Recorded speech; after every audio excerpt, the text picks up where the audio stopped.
Hello dear learners, welcome to our channel Tutor Home Science. আমি সুষমা ধর, your educator of this channel. আজকের ক্লাসে আমরা কটন ফাইবার নিয়ে আলোচনা করতে চলেছি। তবে ক্লাসটি শুরু করার আগে জানিয়ে রাখি, আমাদের চ্যানেলে UGC NET হোম সায়েন্সের সিলেবাস অনুযায়ী প্রত্যেকটি ইউনিটের উপর ইন ডিটেইলসে ক্লাসেস আপলোড করা হয়। আশা করি সেই ক্লাসগুলি তোমাদের ভালো লাগবে এবং ভালো লাগলে অবশ্যই লাইক করবে, কমেন্ট করে জানাবে, সাবস্ক্রাইব করবে আর শেয়ার করবে বন্ধুদের সাথে। চলো আর দেরি না করে আজকের ক্লাসটি আমরা শুরু করব। প্রথমে আমরা কটন ফাইবার সম্পর্কে একটি বেসিক আইডিয়া নিয়ে নেব। তো দেখো, প্রথমেই বলেছে cotton is a natural fibre.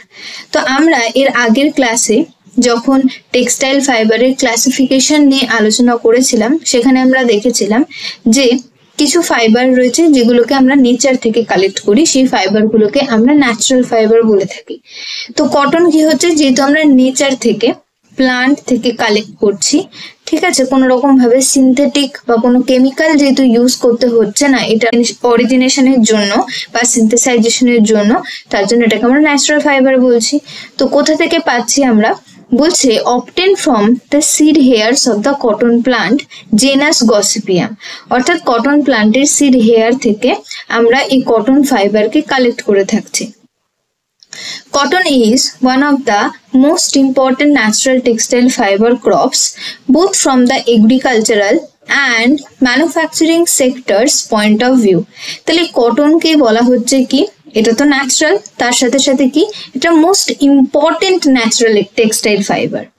তার কারণ হচ্ছে যে আমরা যদি ওভারঅল কটনের পরবর্তী প্রপার্টিজ গুলো দেখি এবং আমরা রেগুলার বেসিসে, এরকম অনেক দেশ রয়েছে আমাদের দেশের মতন গ্রীষ্ম প্রধান যে দেশগুলি রয়েছে, সেখানে আমরা কিন্তু ম্যাক্সিমাম সারা বছরই কটন পরতে বেশি কমফর্ট ফিল করি। কারণ কটন কি হচ্ছে, অনেক বেশি সফট হচ্ছে এবং আমরা যখন গ্রীষ্মপ্রধান দেশগুলির মানুষরা যখন কটন ওয়্যার করছে, কি হয় যে কটন কি করে আমাদের স্কিনকে ব্রেথ করতে দেয়, অর্থাৎ আমাদের পরলে খুব একটা বেশি যে আনকমফোর্টেবলনেস বা এক্সেসিভ সোয়েট হচ্ছে বা ধরো খুব একটা বেশি বডিতে অ্যালার্জি কজ করছে, এরকম নয়। ইভেন চাইল্ডদের ক্ষেত্রেও কিন্তু বলা হয় কটনের কিছু ওয়্যার তাদেরকে সাজেস্ট করেন ডক্টর।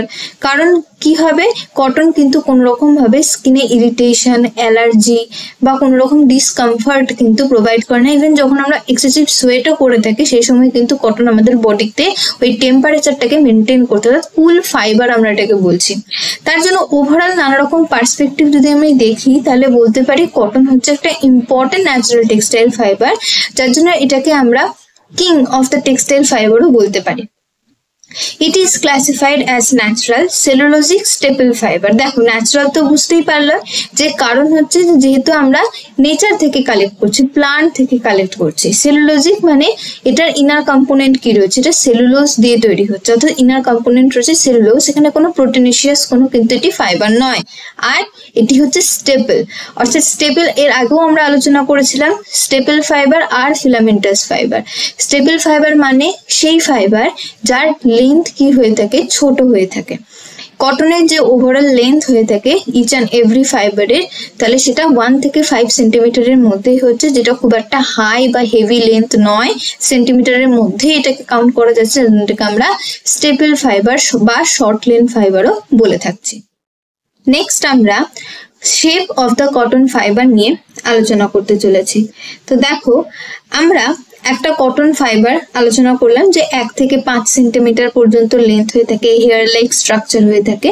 তো এটা হচ্ছে কটন ফাইবার। তো এই কটন ফাইবারটাকে যখন আমরা নেকেড আইতে, অর্থাৎ নর্মাল সাধারণ ভাবে যখন দেখবো, তো এটা হেয়ার লাইক স্ট্রাকচার, ফাইবার যেহেতু ফাইন তো অবভিয়াসলি হবে, তো হেয়ার লাইক স্ট্রাকচারের মতন দেখি।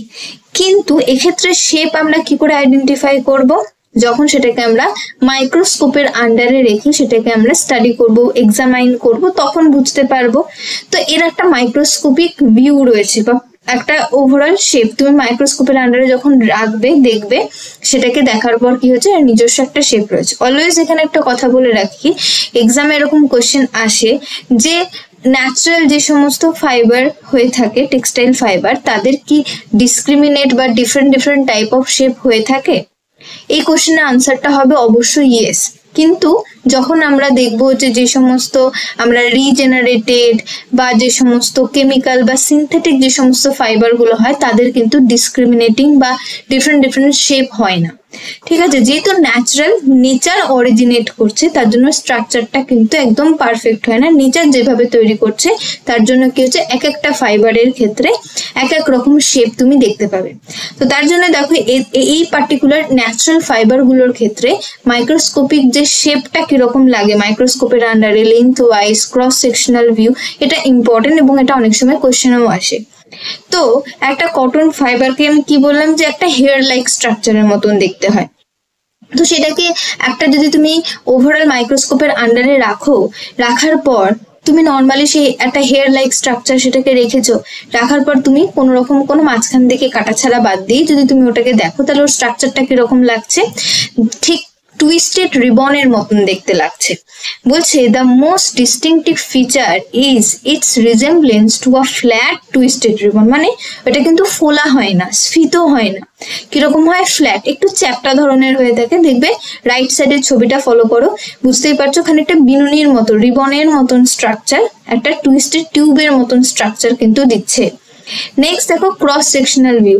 এবার এই ধরো বিনুনির মতন এই স্ট্রাকচার বা যে টিউবের মতন এই কন্টিনিউয়াস স্ট্রাকচারটাকে তুমি মাঝখান থেকে ব্রেক করে দাও, মাঝখান থেকে কেটে দাও, কেটে দিয়ে তুমি ওই যে কেটে দিলে ওর অংশটাকে কাটা অংশটাকে দেখার চেষ্টা করো, সেই অংশটাকেই বলা হচ্ছে বা সেই এই যে ভিউটা তুমি দেখছো সেটাকেই বলা হয় ক্রস সেকশনাল ভিউ। একটা লম্বা কোনো অংশকে তুমি কেটে দিলে মাঝ বরাবর এবং ক্রস সেকশন করলে, সেকশন মানে কেটে ফেলছো, সেকশনাইজ করে নিচ্ছ এবং তারপরে তুমি কি করছো সেটাকে দেখছো।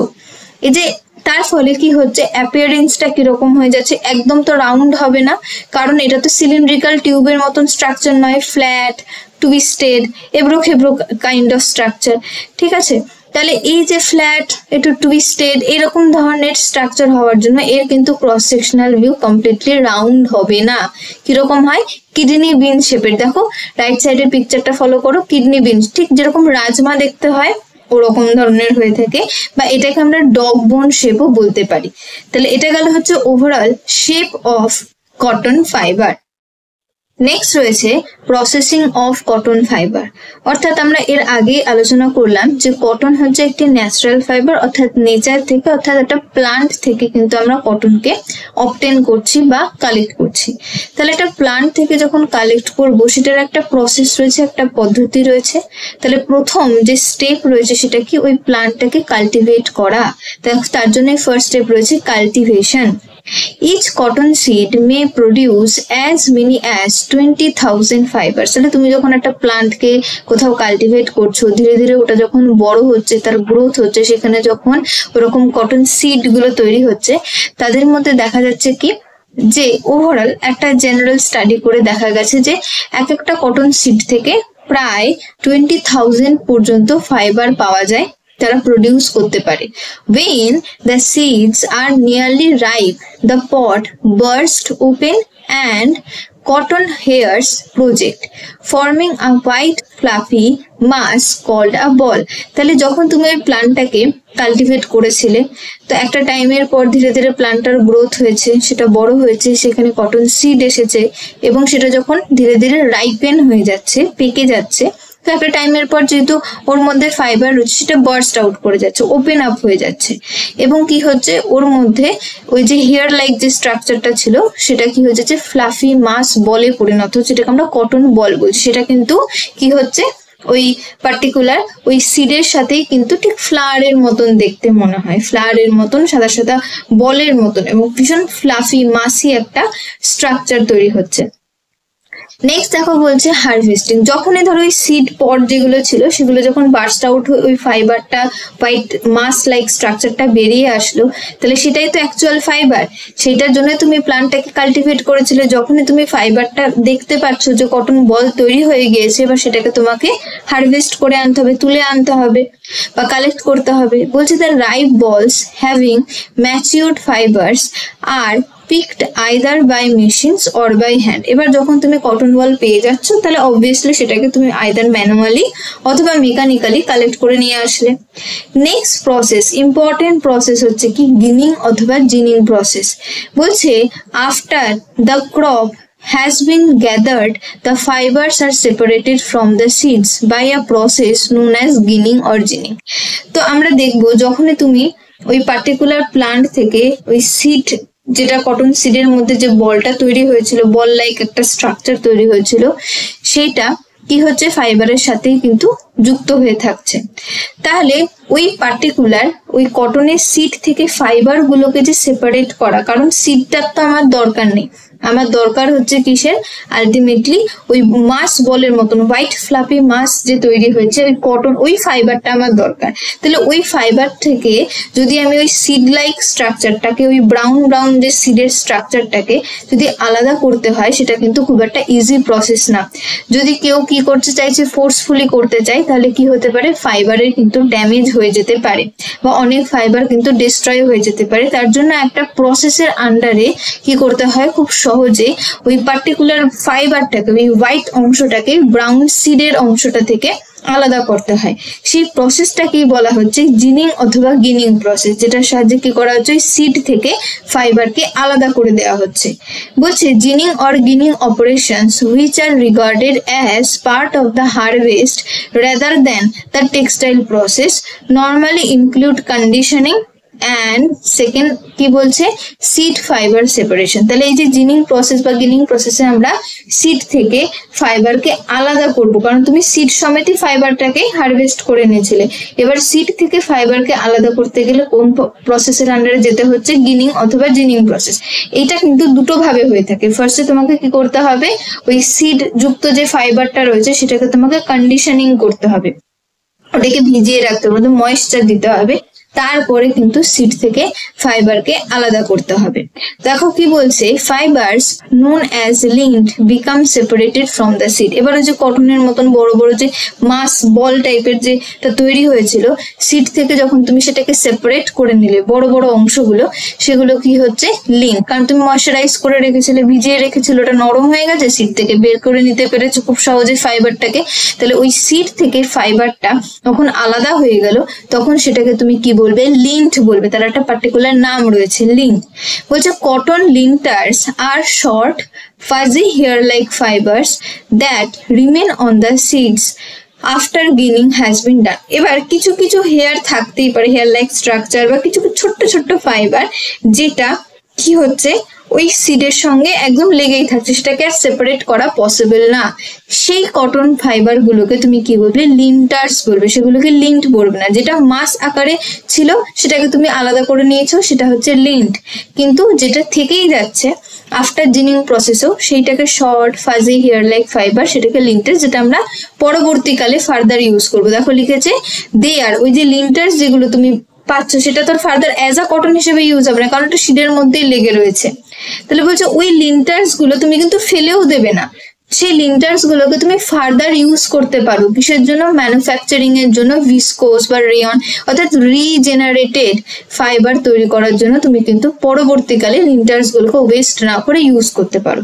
বাট কটন ফাইবার যেটা তুমি নিচ্ছ সেটা হচ্ছে তোমার লিঙ্ক, সেখান থেকে তুমি কটনের ইয়ার্ন তৈরি করলে, ফ্যাব্রিক বানালে, সেটা আলাদা। এবার দেখো নেক্সট স্টেপ রয়েছে আফটার গিনিং অর জিনিং, সেটা হচ্ছে ক্লিনিং। এবার দেখো লিঙ্কড তুমি পেয়ে গেছো, সিডের থেকে ফাইবার আলাদা হয়ে গেছে। এবার ওই সিডের মধ্যে হতে পারে কোনো ফরেন পার্টিকেলস, হ্যাঁ, যেরকম ধরো কোনো ডাস্ট হতে পারে, ডার্ট পার্টিকেল হতে পারে, হয়তো প্লান্টের ছোট ছোট কিছু ডালপালা, এরকম পাতা টাতা থাকতেই পারে, সেগুলোকে তুমি ক্লিন আউট করে নিচ্ছ। দেন তুমি কি করছো, বেলিং অর প্যাকেজিং, অর্থাৎ আফটার জিনিং অর গিনিং the lint are compressed into a rectangular bells.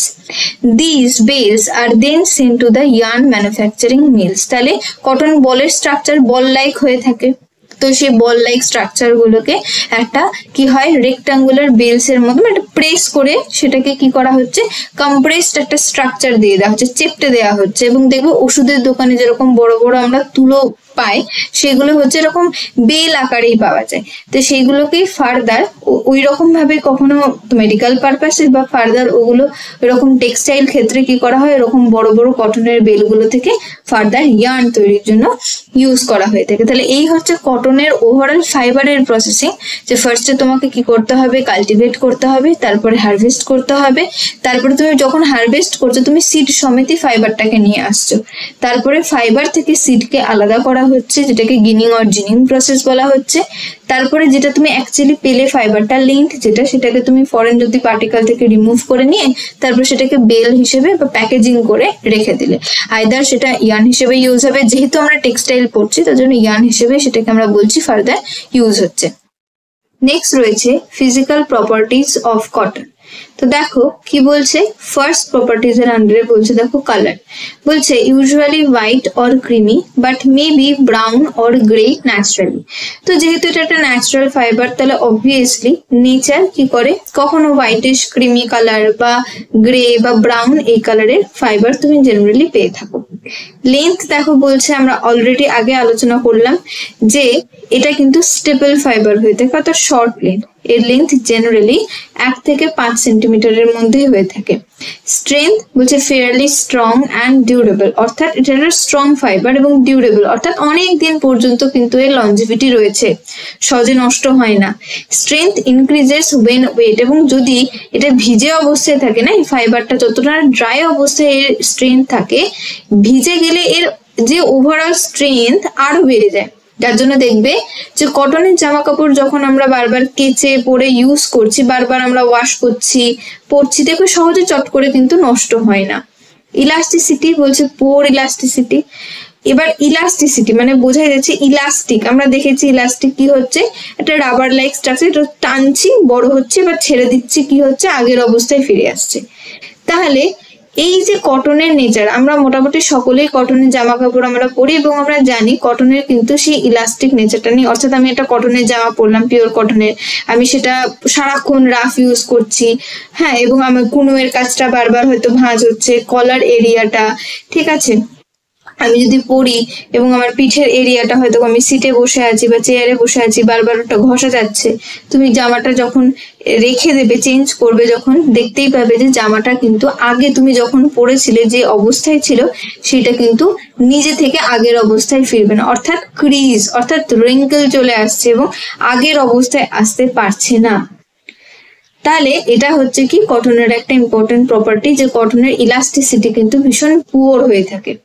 এবার দেখো বলছে ময়েশ্চার অ্যাবজর্পশন, ভেরি হাই অ্যাবজর্বেন্সি, যে আমরা জানলাম যে কটনের ইনার কম্পোনেন্ট হিসেবে কি থাকছে, সেলুলোজ থেকে থাকে। সেলুলোজ কি হয়, ওয়াটার লাভিং কম্পোনেন্ট, অর্থাৎ এটা খুব জলকে অ্যাট্রাক্ট করে, যার জন্য কি হচ্ছে যে এটা খুব ভেরি মাচ অ্যামাউন্টে ওয়াটারকে কিন্তু অ্যাবজর্ব করতে পারছে।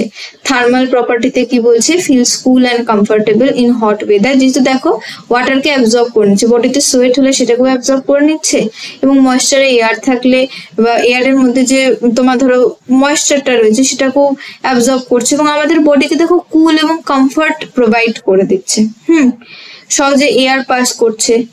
এবার বলছে ফ্লেমিবিলিটি, বলছে বার্নস ইজিলি, তবে এটা কিন্তু কি হয়, ফায়ার রেজিস্ট্যান্ট হয় না, খুব সহজে কিন্তু আগুন লেগে যেতে পারে, বার্ন অর্থাৎ পুড়ে যাওয়ার টেন্ডেন্সি কিন্তু রয়েছে। নেক্সট রয়েছে chemical properties of cotton.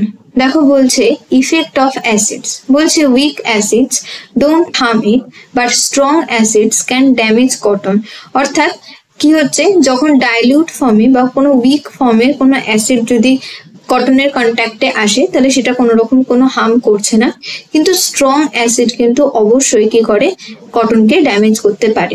Effect of alkalis, বলছে স্ট্রং অ্যালকালিস লাইক সোপ বলো, ডিটারজেন্ট বলো, do not harm cotton, that's why cotton fabrics can be boiled during washing. Bleaching বলছে ক্যান বি সেফলি ব্লিচড, আমরা এটাকে কিন্তু সহজেই bleached করতে পারি। Effect of sunlight, prolonged exposure to sunlight weakens cotton slightly, তুমি যদি কন্টিনিউয়াসলি কটনের একটা ফ্যাব্রিক অনেক সময় পর্যন্ত সানলাইটের কন্ট্যাক্টে রেখে দাও, সে প্রলং এক্সপোজারের জন্য কিন্তু কটনের ফাইবার কিছুটা হলেও উইক হয়ে যেতে পারে। নেক্সট রয়েছে কিছু মিসেলেনিয়াস প্রপার্টি। দেখো বলছে ইফেক্ট অফ মিলডিউ, মিলডিউ কি কাইন্ড অফ ফাঙ্গি বা ফাঙ্গাস বলতেই পারো।